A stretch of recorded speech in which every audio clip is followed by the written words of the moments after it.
എൻ്റെ പൊന്നമ്മേച്ചേ, പിന്നെ നമ്മൾ രണ്ടും കൂടെ പഠിച്ച അത് വേറൊരു കാര്യം. എനിക്ക് ആരുടെ അയ്യോ, എൻ്റെ ഒടിയോ കൊച്ചാൻ്റെ മൊബൈലിൽ കുറേ മെസ്സേജ് കോളും മെസ്സേജ് വായിച്ചാൽ ഞാൻ മറന്നിട്ടില്ല. അപ്പോൾ തലേ തോർത്ത് വിട്ടോണ്ടിരിക്കുന്നു.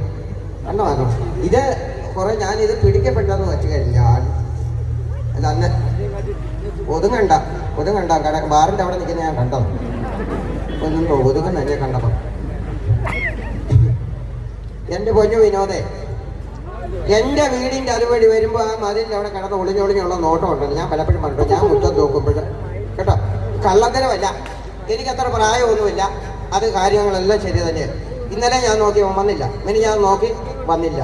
അതെന്താ ദിവസം വരാത്തത്? ഇടയ്ക്കും വെടയ്ക്കും വന്ന് നോക്കിയിട്ട് പോവാം. അത് കൊള്ളാവുന്ന കാര്യമാണ്. ആണ്ട് പൊടിയും വച്ചാണ്ട് വേറൊരു പതിവ് പോവാം. എവിടെ തിരിഞ്ഞങ്ങ് നോക്കിയാലും അവിടെ എല്ലാം പൊടിയും വച്ചാണ്ട്